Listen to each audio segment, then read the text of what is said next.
ఇవే ఇవే జీవన తరంగాలు, ఇవే ఇవే జీవన తరంగాలు, జీవన తరంగాలు.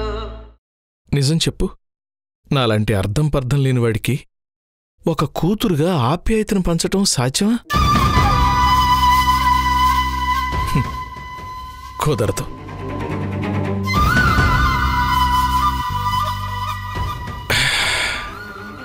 ఏదో బ్రతుకున్నానంటే బతుకున్నాను. అదే ఏ కుక్కనో పిల్లినో అయ్యుంటే బయట కాస్త అన్నం పెట్టి బయటికి పంపించేసేది మీ అమ్మ. పరికరాని వస్తువునైతే బయట పారేసేది, అవసరం లేనిదైతే ప్యాక్ చేసి పైన పెట్టేసేది. కానీ నేను పనికిరాని భర్తని, అందుకే ఏం చేయలేకపోయింది. అది అమ్మ తప్ప? అలా అనడం లేదమ్మా. ఇన్ని రోజులు తలబిరుస్తూ ఉన్నాను. మగవాణ్ణనే అహంకారం. మీరిచ్చే డబ్బు అడిగి తీసుకోవటం కంటే డామినేట్ చేసి తీసుకోవాలనే పైశాచికం. అందుకే ప్రతి చిన్నదానికి పెద్దదానికి ఇబ్బంది పెడుతూ కసురుకునేవాణ్ణి. ఎన్నో తప్పులు చేశాను. కానీ నీ పెళ్లికి మాత్రం నేను అడ్డంకి కావాలనుకోలేదు. ఎందుకంటే ఎంతైనా తండ్రిని కదమ్మా. అన్ని రోజులు చెడ్డగా ఉండి ఒక్కసారిగా మంచిగా మారిపోయాను.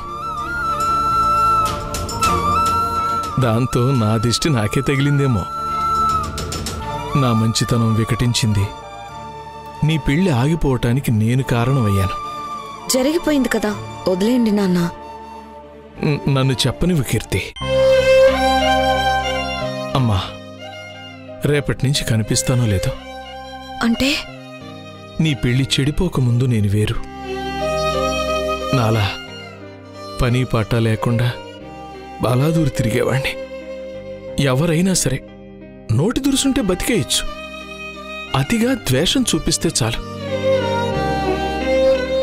ఆ భయంతో ఆ రోజు ఇంట్లో వాళ్ల మీద వెళ్లదీయచ్చు అన్నట్లు ప్రవర్తించేవాణ్ణి. ఇవేవీ చెయ్యకుండా, మిమ్మల్ని ఇబ్బంది పెట్టకుండా ఖాళీగా ఉంటూ సుఖపడాలంటే తాతల కాలం నాటి ఆస్తులైనా ఉండాలి. అవేవీ లేవు. అందుకే నాకు తప్పలేదు. మీ మీద అక్కసు వెళ్లగక్కుతూ నోటి దురుసు మాటలతో మిమ్మల్ని బాధ పెడుతూ బతికేశాను. ఇకపై ఈ బతుకు నాకొద్దు. అందుకే పోలీస్ స్టేషన్కి వెళ్తాను. తప్పు చేశానని స్టేట్మెంట్ రాసిస్తాను. ఇప్పటికే నాపై కంప్లైంట్ వచ్చుంటే కస్టడీకి తీసుకుంటారు. అంటే కస్టడీకి తీసుకుంటే వెళతాను. 3 నెలలు 6 నెలలు తెలియదు కానీ జైలు శిక్ష మాత్రం తప్పదు. నాన్న, నువ్వు వెళ్ళి పడుకో, ఉదయం మాట్లాడుకుందాం. మీ జీవితాలకి నేను రెలవెంట్ కాదమ్మా. నా వల్ల మీకు సుఖం లేదు. మీకు అండగా నిలబడే స్థైర్యం నాకు లేదు. అంత చైతన్యం ఇకపై రాదు. I don't expect. మిమ్మల్ని భయపెట్టి అవమానించి నా పొగరు చూపించి డబ్బులు తీసుకుని వెళ్ళేవాణ్ణి. తలుచుకుంటేనే చాలా వికారంగా ఉంది. ఎవ్వరికీ అవసరం లేని ప్రాణిగా బతకటం కంటే చావడం మంచిది. నాన్న, కానీ ఆత్మహత్య చేసుకోవాలంటే చాలా ధైర్యం కావాలమ్మా. నేను పిరికివాణ్ణి. వెళ్ళి అమ్మతో చెప్పు. భయం, చెప్పలేను. ఎందుకు? నా మీద ఇంతకాలం పెంచుకున్న ద్వేషం వల్ల మనస్ఫూర్తిగా నవ్వడమే మానేసింది. కానీ ఏదో ఒక టైంలో నీ మొహం చూసో లేక వాళ్ళ అమ్మతో మాట్లాడుతూనో కాస్తంత సంతోషంగా ఉంటుంది. ఇప్పుడు నేను ఇంటి నుంచి వెళ్ళిపోతున్నానని చెప్తే ఆ చిన్నపాటి నవ్వును కూడా దూరం చేసిన వాడినవుతాను. అర్థం కాలేదు. నా కోర్టు కేసు కోసం ఈ ఇంటిని అమ్మేయద్దు. నేను జైలుకు వెళతాను అని చెప్తే ఇంతకాలానికి దారి తప్పిన భర్త ఇంటి గురించి ఆలోచిస్తున్నాడని కన్సర్న్ ఒకవైపు, ఇంకోవైపు ఇంటికి దూరం అవుతున్నాడనే బాధ మరోవైపు.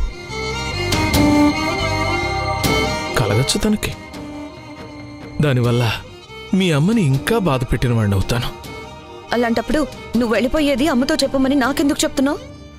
నేను చెప్తే నాలో కలిగిన మార్పు తనకి కనిపించచ్చు. కానీ నువ్వు చెప్తే నేను చెప్పిన మాట మాత్రమే వినిపిస్తుంది. నేను కనిపించను కదా. అప్పుడు ఆ గాలి మాటల మనిషి మళ్ళీ అలానే అంటాళ్లే అని వినొదిలేస్తుంది. కానీ నువ్వు చెప్పేవి గాలి మాటలు కాదు కదా నాన్న. నిజంగానే వెళ్తానంటున్నావు. అప్పుడు అమ్మ అర్థం చేసుకోలేదా? చేసుకుంటుంది. వెళ్ళింది నిజం అనుకుంటుంది. కానీ నేను మారింది నిజం అనుకోవచ్చు, అనుకోకపోవచ్చు. అందుకే ధరణితో నేనే నేరుగా చెప్పడం వేరు, నువ్వు చెప్పడం వేరు అంటున్నాను. ఎలా రియాక్ట్ అవ్వాలో తెలియడం లేదు నాన్న. తండ్రిగా భర్తగా తప్పు చేశాను. దీనికి చట్టరీత్యా శిక్ష లేదు.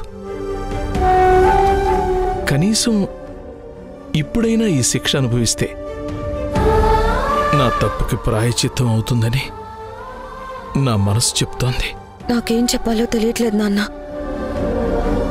ఎవరో బాగా తెలిసిన వారు వచ్చి బాధంతా చెప్పుకున్నట్టుంది. తండ్రి కూతురికి చెప్పినట్టు లేదు. మన మధ్యలో అంత దూరం ఉందా అని ఒక్కోసారి అనిపిస్తుంది. ఇంకోసారేమో ఏది పట్టించుకొని నాన్నవని తెలిసినా కూడా మార్నింగ్ నేను ఆఫీస్కి వెళ్లేలోపు అమ్మా కీర్తి అని ఒక్కసారి పిలిస్తే చాలు ఏదో తెలియని ఫీలింగ్ కలుగుతుంది.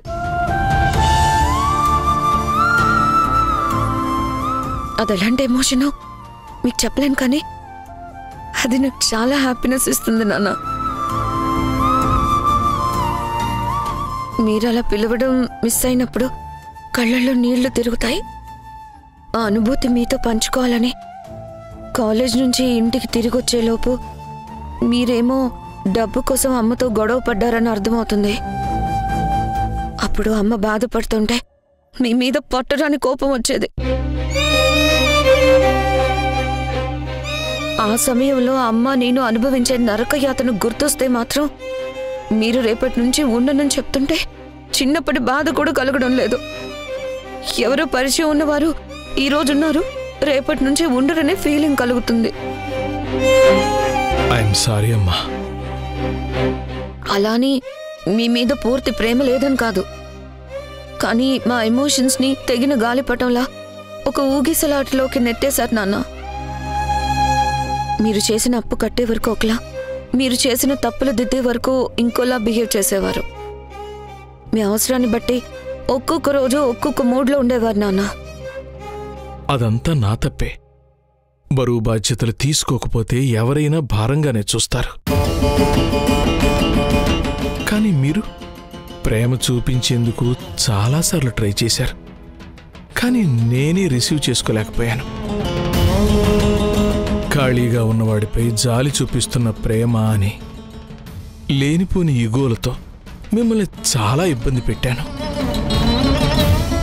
అందుకే ఇక అలాంటి మనిషి ఇలాంటి మంచి మనుషుల మధ్య ఉండటం కష్టం అనిపిస్తోంది.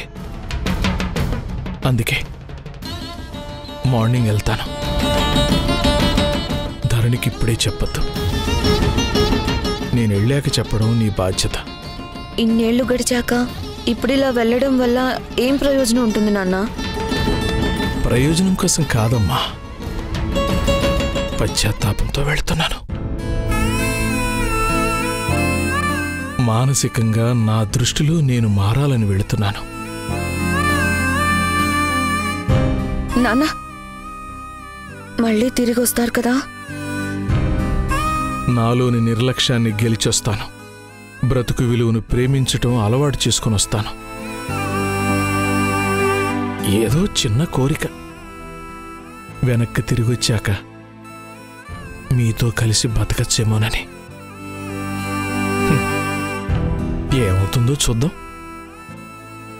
నా మిగిలిన జీవితాన్ని మీతో గడపాలని చాలా ఆశగా ఉంది కాబట్టి చెప్పెళ్తున్నాను.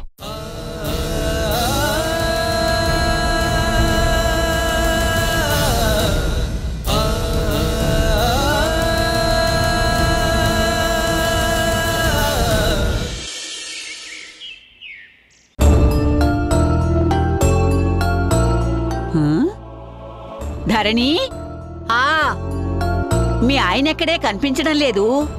టీ తాగుతావా అమ్మా? ఆ తాగుతాలే గాని మీ ఆయన ఇంకా నిద్ర లేవలేదా? ఎందుకమ్మా పొద్దు పొద్దున్నే ఆయన గురించి? పాపం ఆయన కనిపించకపోయేసరికి హాలంతా బోసిగా ఉందే. ఈ పాటికే పేపర్ చదువుతూ టీవీలో మార్నింగ్ డిబేట్లు చూసుకుంటూ ఎప్పుడెప్పుడు టీ ఇస్తారా అని వెయిట్ చేసేవాడు. మరి ఇవాళేంటి ఇంకా నిద్ర లేవలేదా? నేను నిద్ర లేచేసరికి లేరమ్మా. ఎంతకీ ఎక్కడికి వెళ్లారో? ఇక్కడే ఎక్కడో ఉంటారులేమ్మా. అవును, ఈరోజు నువ్వు పనికి వెళ్తావా లేక ఇంట్లోనే ఉంటావా? నాకీరోజు పనిలేదే. మీ ఆయన ఇంట్లో ఉంటే ఇప్పటికే లేచి యోగా తప్ప అన్నీ చేసేవారు. ఈరోజేంటో ఆయన హడావిడే కనిపించట్లేదు. అల్లుడుగారు ఎటెళ్లారా అని. ఏమో, వదిలేయమ్మా. ఎక్కడికెళ్లారా అని నీకు చెప్పకుండా వెళ్తారా? ఇంటి ముందేమో వేసిన తలుపులు వేసినట్టే ఉన్నాయి. ఏ రోజు చెప్పి వెళ్లారు గనక పలానా చోటుకి వెళ్తున్నాను అని? మర్యాదస్తులు వెళ్లే చోటుకి వెళితే చెప్పి వెళ్లేవాడు. సరే వదిలేయమ్మా. ఈరోజు నేను సెలవు పెట్టాను. నువ్వు కూడా ఇంట్లోనే ఉంటానంటున్నావు. వంట నిదానంగా చేసుకుంటే సరిపోతుంది. ఇల్లది క్లీన్ చేసుకోవాలి. విషయమేంటో చెప్పు. ఉదయం లేస్తే ఇక్కడే ఉండేవాడు. పగలంతా ఇంట్లోనే ఉంటాడు. సాయంత్రానికి గాని వెళ్లేవాడు కాదు. కాని ఈరోజేంటి ఉన్నట్టుండి కనిపించట్లేదు? నాకేం తెలీదమ్మా. తలుపేసుంది. అంటే కీర్తికి చెప్పి వెళ్ళినట్టున్నారు. మరి పిలిచి అడుగు. ఆగమ్మా, తన నిద్ర లేవనివ్వు. మీ ఆయన మీద నాకు నమ్మకం లేదే. కళ్ళెదురుగా ఉన్నంతసేపే మన మనిషి. ఇంట్లో నుంచి గుట్టుకుమన్నాడో ఏ గుట్కాయ స్వాహా చేసొస్తాడో ఏమో.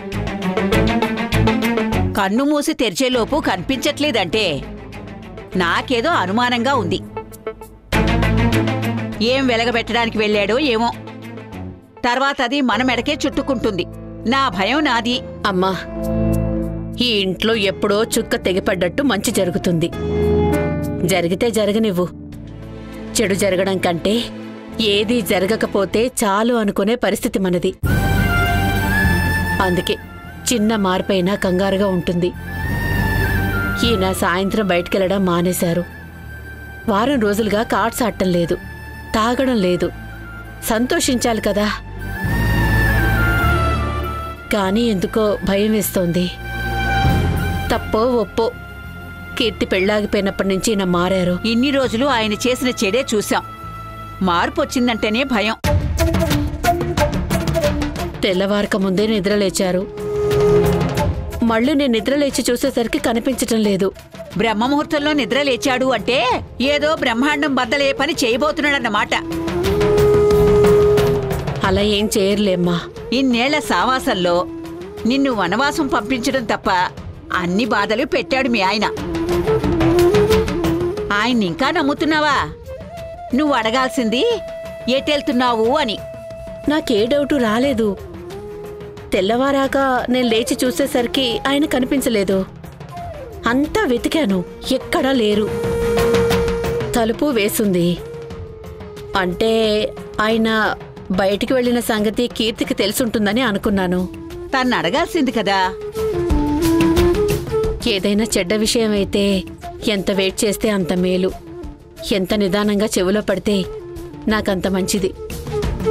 అందుకే ఆలోచిస్తున్నా. నువ్విక్కడ ఆలోచించు, తనక్కడ ఆలోచిస్తూ ఉంటుంది. వాళ్ళ నాన్న చేసిన ఘనకార్యం ఎక్కడి నుంచి మొదలుపెట్టి చెప్పాలా అని. ఉండు, నేనడుగుతాను. నువ్వు అడగమ్మా. కీర్తి, కీర్తి, ఏంటమ్మమ్మా? వచ్చి టీ తీసుకో. ఇప్పుడు వద్దమ్మమ్మా. వచ్చి తీసుకోమంటుంటే రా. ఇప్పుడు వద్దమ్మమ్మా. చూసావా, దానికి విషయం తెలుసు. అందుకే అది బయటికి రావడం లేదు. అమ్మా, కీర్తి రాత్రి లేటుగా పడుకున్నట్టుంది.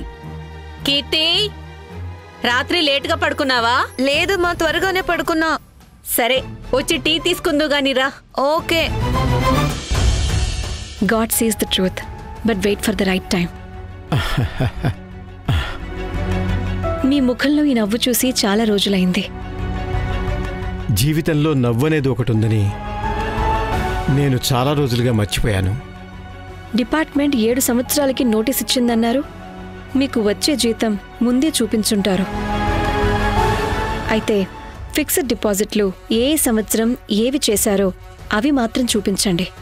ఏదైనా అవసరం అనుకుంటే మీ సలహా తప్పకుండా అడుగుతాను మేడం. తీసుకోండి. అందులో అన్ని డీటెయిల్డ్గా ఉన్నాయి.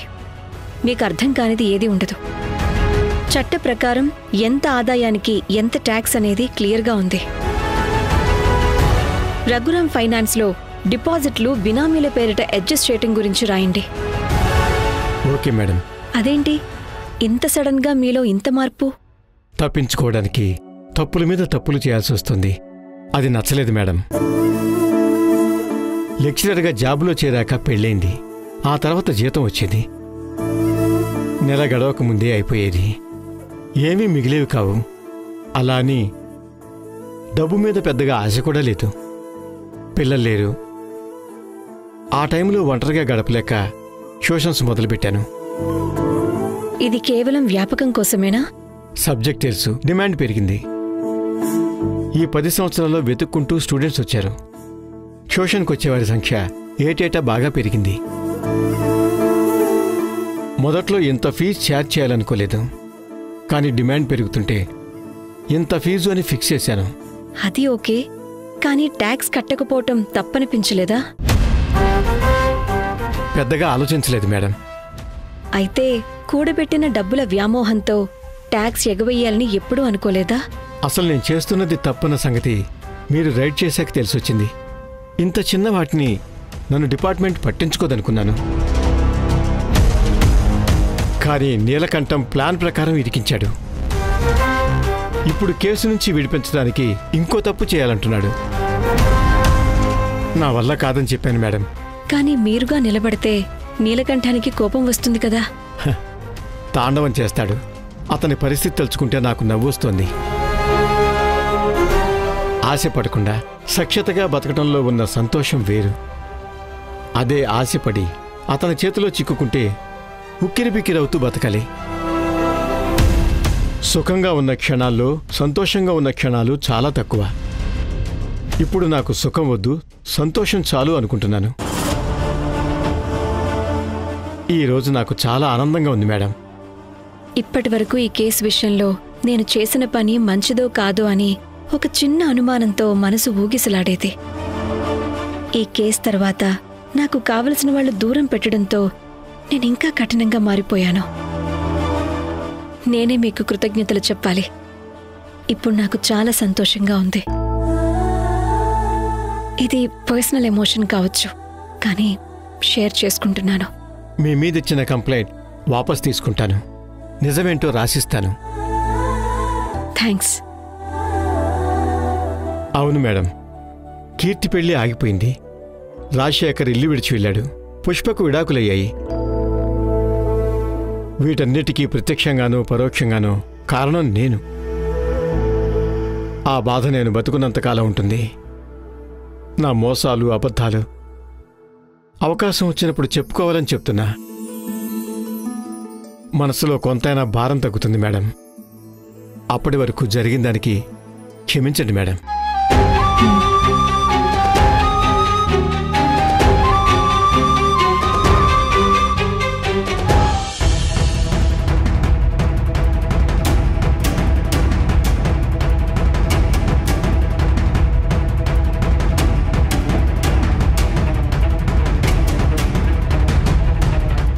నాన్నెటెళ్లారు? నాకేం తెలుసు? ఆయన వెళ్ళగానే లేచి తలుపులు వేసుకున్నావు. మరి నీకు కాకపోతే ఎవరికి తెలుస్తుంది?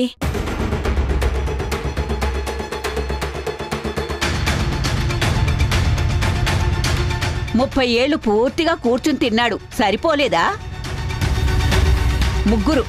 ముగ్గురు సంపాదన కూర్చుని తిన్నాడు, అది సరిపోలేదా?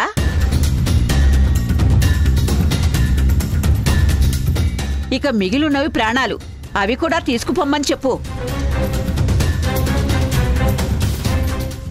ఒక్కరోజు కూడా సుఖం లేదు.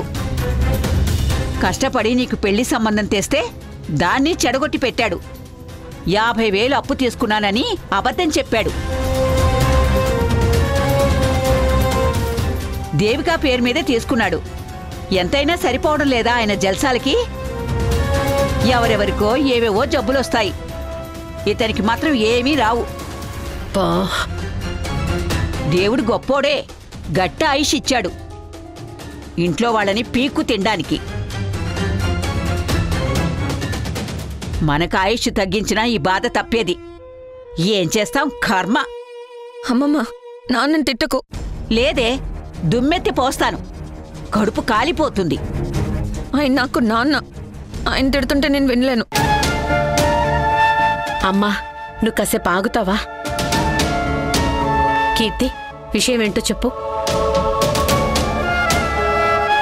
నాన్న ప్రస్తుతానికి రానని చెప్పి వెళ్లారు. పిన్ని పేరు మీద నాన్నే డబ్బులు తీసుకున్నానని ఒప్పేసుకోవడానికి స్టేషన్కి వెళ్తానన్నారు.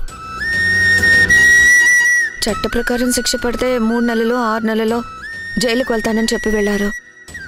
కాబట్టి నాన్న వెంటనే రాకపోవచ్చు. ఓహో, అయితే రాత్రికి రాత్రే గౌతమ బుద్ధుడికి జ్ఞానోదయం అయినట్లు మీ నాన్న కూడా జ్ఞానోదయం అయిందన్నమాట.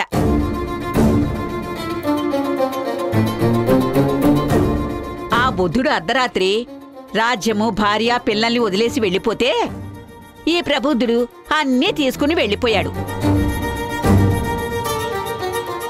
ఇన్ని రోజులుండి నరకం చూపించాడు, ఇప్పుడెళ్ళి బాధ పెడుతున్నాడు.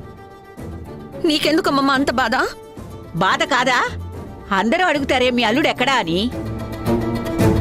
తెలీదంటే నవ్వుతారు. జైలుకెళ్ళాడని చెప్పాలా, లేకపోతే రాత్రికి రాత్రే పారిపోయాడని చెప్పాలా? కర్మ కర్మ. ఇకపై ఎవరింటికి పనికి వెళ్ళలేను, బయటికెళ్తే మొహం చూపించలేను. అమ్మా ప్లీజ్. నా నోరు ముయిస్తావు సరే, నువ్వు కూడా అలా ఉండడం కుదురుతుందా?